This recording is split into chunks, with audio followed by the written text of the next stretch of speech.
All right, everybody, settle down, settle down. The court is in session. Today we are finally debating the topic of capitalism versus communism. Over here we have Nikita Khrushchev, representing what is claimed to be the most successful group of communists, the Soviet Union. And on the other side... What do you mean by claimed? Hold on, we are the group of communists. Have you been talking to Mao Zedong? He's crazy, don't listen to him. I'm so sorry, let's just leave China out of this. Great! Okay.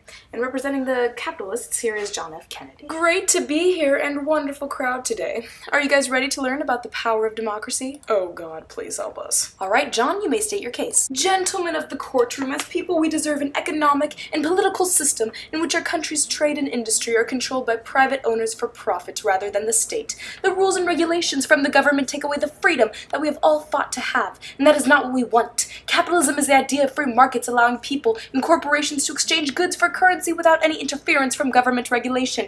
The money that falls into your pocket is not the same amount of money that falls into the pocket of someone who is not working, creating incentive for people to work harder and create a better country. By nature, humans are greedy, so at the end of the day, they only care about feeding themselves and their own status. The drive for more money creates competition in the market, leading to entrepreneurship and innovation. We wouldn't have this water bottle today if someone wasn't trying to make more money and then realized that guinea pigs can't drink out of regular water bottles. They have to be upside down and dripping for us to be the slightest bit interested in them. That was pure innovation, driven by individual success. Capitalism also emphasizes our freedoms as rodents. Do we want to work in cages every day and have to dodge through all of the government's red tape just to start a business? Nothing would ever get done. With communism, there's way too many regulations and laws that makes a small business deal turn into a tiring process. Even if you decide to have a company under the laws of communism, you have to pay ridiculously high taxes so that the government can give you hard-earned money to rodents that are sitting on their asses eating alfalfa hay, wondering why they're poor. Clearly, you have no idea what poverty is. Alright, fine, let's see if you have a better alternative. And trust me, if it's communism, it's not a better alternative. Okay, thank you, John. Questions and smart-ass comments are going to be at the end of the speeches when we get to the discussion. Khrushchev, you're up. Thank you. Communism is better than capitalism. Here's why. First of all, communism is a political theory derived from Karl Marx, advocating class war and leading to society in which all property is publicly owned, and each person works and is paid accordingly to their abilities and needs. Sounds like a perfect world, almost like a utopia, right? That's because it is. Communism has no free markets and all property is owned collectively by the government. Oh, God. Communism seeks to eliminate socio-economic classes and establish a global utopia for the working class. Wow! A perfect world where everyone is equal. Should we start burning books now so that people can't have individual ideas? What are you talking about? Guinea pigs don't even read! Okay, that's enough. Kennedy, go eat some hay while the jury listens to Khrushchev. Kennedy, get back on your podium. Kennedy. Kennedy?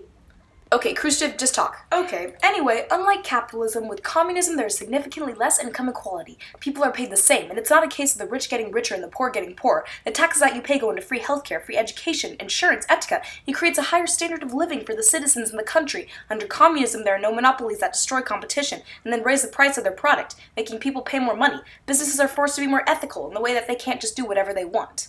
Thank you so much, Khrushchev. Now we're going to go into the discussion phase. First, let's just dive right into the space race from 1957 to 1969. Sure thing, I know plenty about space. The USSR exhibition in NYC in 1959 was all about space. During the space race, the Soviet Union wanted to prove that the economy, science, culture, and the creative genius of people in all areas of life developed better and faster under communism. And how did that work out for you again? We were fighting to see who could get on the moon first, and darn it, I don't seem to recall who won. Maybe that's because you died 6 years earlier. Thank you for being a smart mouth. Technically, we got the first 2 people up in space. Technically, the race was to the moon, so it doesn't even count. At first, we were very ahead. In 1957, we launched the first human-made satellite called Sputnik. Oh geez, that was awful. I felt terrified because I thought you guys were spying on us from space. That's when I started loading NASA with cash, and then you guys put that dog into space, right? Her name was Laika. Whatever. The worst part is she died a few hours after she went into space and you guys kept her up there. I didn't really know much about it. Dogs scare me. They're like 10 times my size. Anyway, we put the first man into space. Yes, we did. Everyone forgets his name was Yuri Gagarin, and he said the most amazing thing, which was, when I orbited the Earth in a spaceship, I saw for the first time how beautiful our planet is. Mankind, let us preserve and increase this beauty, not destroy it. Wow. Oh my god. You'd think everyone would remember that quote, right? But no, instead we remember one small step for man, one giant leap for capitalism. I think you got the quote wrong. And then we put the first woman into space. Her name was Valentina Tereshkova in 1963. Still no sign from the US. They weren't even trying to beat us in the race. Okay, that's what you think. And then mysteriously in 1961, the US started funding a lot of their money to NASA. Oh, yep, and I said in 1961 to Congress, I believe this nation should commit itself to achieving the goal before the decade is out of landing a man on the moon and returning him safely to Earth, to make sure that we were not second place to the Soviets. I became obsessed with the idea of the US winning the space race. Our success was due to black activism and all the black women scientists that kept making space technology breakthroughs. The most famous ones are Dorothy Vaughan, Katherine Johnson, and Mary Jackson, also known as the smartest people working on the space race. The US caught up with you guys so quickly that by the late 1960s, we were significantly outspending our Soviet counterparts. In 1969, you put Neil Armstrong on the moon. The US was superior to the Soviets due to that massive technology feat, despite the fact that the Soviets achieved many milestones prior to 1969. Maybe whenever you achieve something, all the public hears is blah blah blah, taxes, fake utopia. Stop it, it's a real utopia and you know it.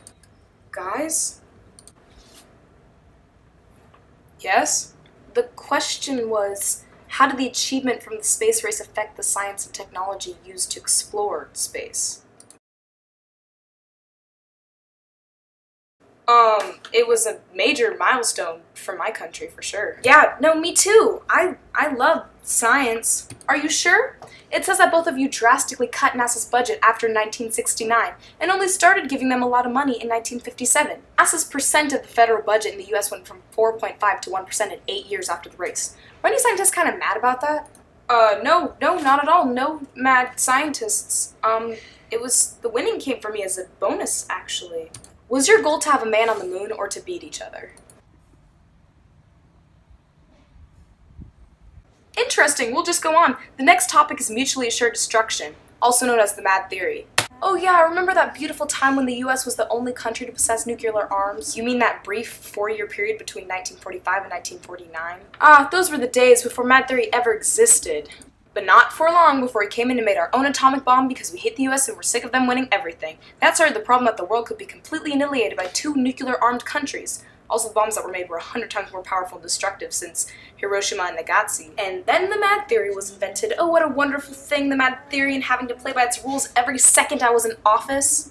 What's the alternative? Mass destruction? The suicide of our countries? I know, but you have to admit that it's kind of ironic that nukes, out of all things, is what prevents countries from attacking each other. Anyone in the jury that doesn't know, the M in MAD is extremely important because both sides need to understand that they will be completely destroyed alongside their enemy. Therefore, both sides must possess a balanced quantity of nukes. Unless the US makes more nukes, no, then the USSR will make even more nukes. And then we'll make more, and so will we. God, why do you always have to copy me in everything? Rules of Mad Theory are simple. The first is that both sides want to survive. So if an organization such as ISIL doesn't care about surviving, then deterrence does not even matter. The second is that there is a country to retaliate to. Yeah, but what happens with anonymous bombs from backpacks that can't be traced to a country? Oh my god, this is so stupid. The third is that there's no technological act. I hate that rule. That rules would almost give me a heart attack multiple times. God, I hate the rules. They have so many flaws in them. I hate to agree with Kennedy, but he's right. The Mad Theory doesn't work because no one can control all those variables. Take, for example, the Cuban Missile Crisis. Oh god, that was awful. First screw-up was that we refused to give Fidel Castro any aid for Cuba, and you just had to swoop in there and be all like, oh, Castro, of course we'll give you aid, of course we'll give you nukes.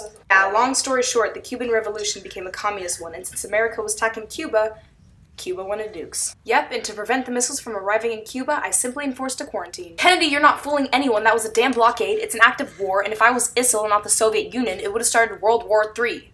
Sorry, to be honest, it was all a blur to me, man. That was the only time in US history where America reached DEFCON 2, one step before nuclear war. Thank God no Soviet ships entered Cuba because I ordered my troops to attack if they did. So you could argue that Mad Theory prevented the war, because if the USSR wasn't following Mad, then they would have charged into Cuba. Yeah, or it almost caused it because of that dumb broken arrow that happened. A nuclear-armed Soviet submarine was hit by a small death charge from a US Navy vessel, trying to signal it to come up. The commanders on the sub, too deep to communicate with the surface, thought war had begun and prepared to launch a nuclear torpedo. That decision had to be made by 3 officers. The captain and political officer both authorized the launch, but the second in command refused. His decision saved the day and almost the world. Can you believe that? One decision could have started a nuclear war. Now that's what I call Mad Theory. You know what would make the world better? If everyone just agreed to fall under my rule. Nobody wants to be communist, Khrushchev. You need to acknowledge that and get over it. Only because you guys gave us a bad rap. Guys, it doesn't matter, okay? There's no right way to run the world. There's just a bunch of wrong ways to do it. Communism just doesn't give anyone the drive to work and make new things. Nothing would get done. Yes, it feels ideal, but in the end, no one is going to vote for a tax of 90%. Capitalism gives companies power, creates poverty, and makes it so that some people have to work harder than others to get the same thing. Yes, we use capitalism today in America, but we still have so many problems that we're trying to work around. You can't lead a big country with intricate and complex problems using a simple tactic for everything. In our world, there's a little bit of communism here and a little bit of capitalism there. Who's to say which one we really follow? We're just trying to figure out what works, and that's impossible to do if we cloud our vision with labels and political parties. Democrats and Republicans bite at each other's throats within their own country, and people are fighting the same fight over and over again, desperately trying to state their opinion that hasn't changed for years. This is my final ruling on the subject. We need to fight our problems as a whole country so that the freedom and justice that we talk about actually becomes a reality. Court is adjourned.